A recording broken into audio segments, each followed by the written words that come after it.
नमस्कार, मैं अशफी खान और आप देख रहे हैं X24 न्यूज।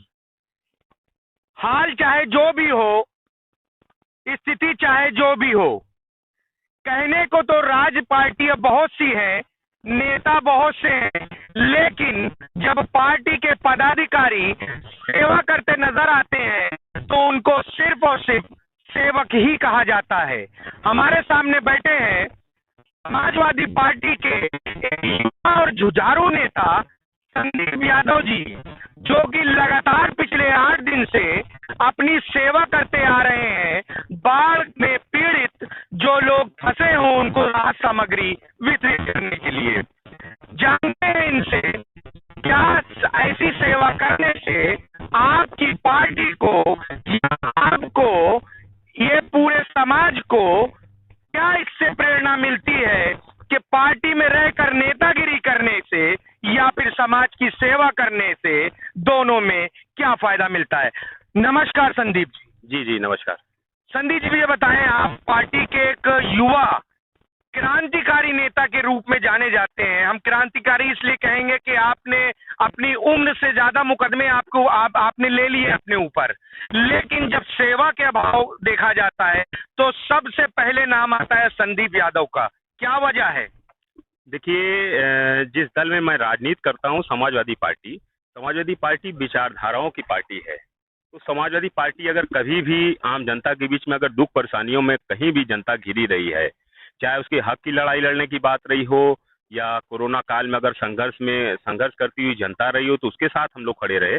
या तो बाढ़ पीड़ित में आज जिस तरीके से आम जनमानस में जो हाल बेहाल हुआ है, जिस तरीके से आम जनता परेशान है, उसमें भी हम लोग उन जनता के साथ खड़े होने का काम कर रहे हैं। हम अपना कर्तव्य निभा रहे हैं। क्या ये लगता है कि आपको ऐसा कार्य करने से आप अपने वोट बैंक को एकत्रित कर लेंगे?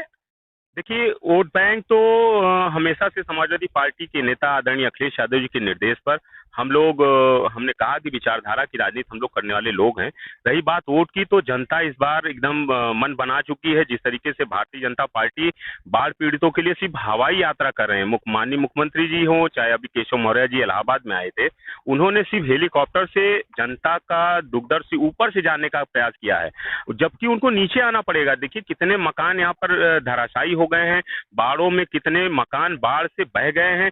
ऐसे लोगों का भी परिवार देखना पड़ेगा। आज हम लोग देख सकते हैं कि आप जो राहत सामग्री लेकर के निकल रहे हैं, आदरणीय अखिलेश यादव जी के निर्देश पर हम जनता के बीच में जब जा रहे हैं, तो जनता के बीच में जो आक्रोश हम लोगों को देखने को मिल रहा है और समाजवादी पार्टी के प्रति जो सॉफ्ट नेचर है जनता का, और इस बार मन बना चुकी है जनता कि अखिलेश यादव जी को उत्तर प्रदेश का मुख्यमंत्री बनाना चाहती है। बिल्कुल। तो क्या ये सेवा का अभाव समाजवादी पार्टी के तरफ से आह्वान पर हुआ है या आप अपने व्यक्तिगत तौर पे कर रहे हैं? देखिए, ये आह्वान आदरणीय समाजवादी पार्टी के राष्ट्रीय अध्यक्ष पूर्व मुख्यमंत्री आदरणीय अखिलेश यादव जी का जो आह्वान था, उसको हम समाजवादी पार्टी के कार्यकर्ता उसको आम जनता के बीच में सड़कों पर जा करके जमीनी लेवल पर उनको राहत सामग्री पहुंचाने का कार्य कर रहे हैं। ठीक है। बीजेपी सरकार तो कहती है सबका साथ, सबका विकास, सबका विश्वास। तो क्या पिछले कोरोना काल से लेकर इस बार की आपदा तक में क्या बीजेपी ने सबका साथ, सबका विकास और सबका विश्वास जीत लिया है? देखिए, बीजेपी ने यही नारा देकर के कि सबका साथ सबका विकास का नारा देकर के जो वोट लेने का काम भारतीय जनता पार्टी के लोगों ने किया, इन्होंने वोट तो ले लिया लेकिन जनता के बीच में खरे नहीं उतरे। ये कहीं ना कहीं ऐसे लोग हैं जो जाति वैमनस्यता फैला करके, लोगों के अंदर देश भावना फैला करके जिस तरीके से आम जनता को परेशान करने का इन लोगों ने काम किया और आम जनता से वोट लेने का काम किया। लेकिन जनता अब इनका सच जान चुकी है। 4.5 साल में आप देख सकते हैं कि जो जलभराव हुआ है, कोई भी किसी प्रकार का विकास नहीं हुआ। समाजवादी पार्टी के द्वारा किए गए विकास कार्यों का इन्होंने सिर्फ उद्घाटन किया है। बिल्कुल।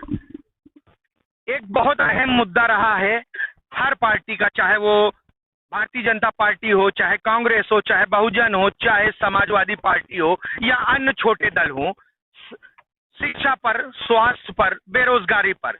इस बार समाजवादी पार्टी अपने किन किन वादों, हम मैनिफेस्टो नहीं कहेंगे, हम वादे कहेंगे, क्योंकि आपको क्या लगता है कि कौन कौन से वादे लेकर समाजवादी पार्टी अपने आप को स्टैंड करेगी?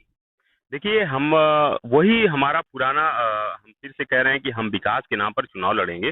आदरणीय अखिलेश यादव जी ने जो विकास किया है और वो लगातार जनता के बीच में हमारा विकास जो रहा, उसके आगे कहीं ना कहीं झूठ हावी हो गया। प्रधानमंत्री जी रहे हों चाहे योगी रहे हों, आप देखिए कि जब भी इन्होंने रैलियां की हैं तो इन्होंने सिर्फ जनता के बीच में झूठ बोलने का काम किया। हमारी सड़कों को ले लीजिए आप, जो हमने अस्पताल बनवाए कोरोना काल में, आप उठा करके आप देखिए कि अस्पताल जो 108 एम्बुलेंस थी, अगर वो एम्बुलेंस नहीं होती तो जो भयानक स्थिति थी आप उससे कैसे निपट पाते। आम लोगों के बीच में आपने देखा होगा कि लोग अपने घरों की डेड बॉडीज को रिक्शों पर लेकर के जा रहे थे, लेकिन आपने उसके बाद देखा होगा कि ये लोग जब अस्पताल बनाने की बारी थी, जब एम्बुलेंस खरीदने की बारी थी, जब आम जनता को वेंटिलेटर की जरूरत थी, जब आम जनता को ऑक्सीजन की जरूरत थी, ऐसे में ये जिला पंचायत सदस्य की खरीद फरोख्त कर रहे थे। ये ऐसी पार्टी है जो सिर्फ जो धर्म के नाम पर, जाति के नाम पे लोगों को बरगला रही है। मैं आभार प्रकट करता हूं कि आम जनता के आपने मीडिया के लोगों ने जिस तरीके से सच को भी दिखाया है, तो ये ऐसी पार्टी है। ब्लॉक प्रमुख के चुनाव में जिस तरीके से महिला का चीरहरण हुआ, जिस तरीके से खरीद फरोख्त हुई, तो हम कह रहे हैं कि ऑक्सीजन क्यों इन्होंने नहीं खरीदा। अभी जो जनता के बीच में अभी भयावह स्थितियां हैं, पानी नीचे की ओर जा रहा है, इनका स्वास्थ्य इंफ्रास्ट्रक्चर, इनके पास कौन सी ऐसी रणनीति, कैसे ये निपटेंगे, ये कहीं ना कहीं सवाल, ये आम जनता की तरफ से जो सवाल पूछे जा रहे हैं। जी जी। अब की बात देखिए, हमेशा से रहा है समाजवादी पार्टी का एक जाति विशेष के प्रति उनके ऊपर ज्यादा रहा है। हम एक सीधी बात में अगर कहें तो मुसलमानों की पार्टी कहे जाने वाली समाजवादी पार्टी, तो क्या ये बदलाव 2022 में मुसलमान हो या यादव हो या दलित हो, सारे समाजवादी पार्टी के साथ मिलकर क्या बदलाव करेंगे? देखिए, ये आपका कहना मैं इससे एग्री नहीं हूँ कि सिर्फ मुसलमानों की पार्टी समाजवादी पार्टी है। समाजवादी पार्टी सभी जाति धर्म को लेकर के चलने वाली पार्टी। ऐसा बहुत सी पार्टियां कहती हैं कि मुस्लिम का चेहरा है, समाजवादी पार्टी है, मुल्ला मुलायम के नाम से। मैं सीधे तौर पे आपसे कह रहा हूं, तो समाजवादी पार्टी क्या दलित के साथ नहीं है, क्या मुस्लिम के साथ नहीं है, क्या ठाकुर के साथ नहीं है, ब्राह्मण के साथ नहीं है? तो इस पे आप विचार रोशनी डालें। देखिए, समाजवादी पार्टी, मैंने क्या कहा कि समाजवादी पार्टी सभी धर्मों को लेकर के चलने वाली पार्टी है। हमेशा चाहे नेताजी रहे हों, आदरणीय अखिलेश यादव जी रहे, लेकिन मैंने क्या कहा कि जब भारतीय जनता पार्टी ने कुचक रच करके एक माहौल बना करके, आपने बताया जैसे लोक सेवा आयोग में इन लोगों ने अहिर आयोग लिखने का काम किया भारतीय जनता पार्टी ने। इन्होंने कहा कि एसडीएम 56 एसडीएम की लिस्ट अगर आखिर आज तक नहीं मिल पाई। इन्होंने जिस तरीके से माहौल बनाया कि सारे यादव की भर्तियां हो रही है, वह पटेल को यादव से लड़ाने का काम किया, मौर्य को पटेल से लड़ाने काम किया, ब्राह्मण को ठाकुर से लड़ाने काम किया। इन्होंने सिर्फ देश को बांटने का काम किया है। मैं आज पूछना चाहता हूं कि आज जिला आखिर कौन चला रहा है। इन्होंने कहा कि थानाध्यक्ष सारे यादव चला रहे हैं, लेकिन उसमें आम जनता तो कहीं ना कहीं ये जानने का प्रयास नहीं करती कि आखिर है कौन। आज ये बता दे भारतीय जनता पार्टी कि आज जिले का कप्तान कौन है, किस जाति का है, डीजीपी किस जाति का है, और ये थाना अध्यक्ष कौन सी जाति के लोग हैं। क्या जो ओबीसी समाज, जो पटेल समाज अपने आप को, जो उनकी भागीदारी बना था, जो वोट दे करके भारतीय जनता पार्टी की सरकार बनाई थी, या अन्य ओबीसी जातियों ने कहीं ना कहीं उनको एक सपना दिखाया गया कि आपकी जाति का मुख्यमंत्री बन जाएगा यार, आपके बहुत अच्छे दिन आ जाएंगे। अच्छे दिन का सपना दिखाने वाली भारतीय जनता पार्टी की सरकार से हम लोग पूछना चाहते हैं कि क्या क्या अच्छे दिन आ गए उनके। बिल्कुल। एक आखिरी सवाल है, अहम सवाल है कि आगामी 2022 के चुनाव में क्या समाजवादी पार्टी छोटे छोटे दलों को लेकर साथ चलेगी? समाजवादी पार्टी छोटे दलों को जो समायोजित करेगी पार्टी में, उनके साथ लेकर के सरकार बनाने का काम करेगी।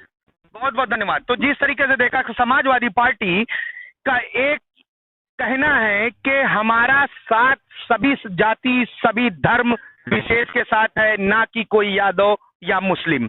कैमरा पर्सन आकाश राय के साथ मैं एसपी खान, और आप देख रहे हैं 24 न्यूज, सत्यमेव जयते।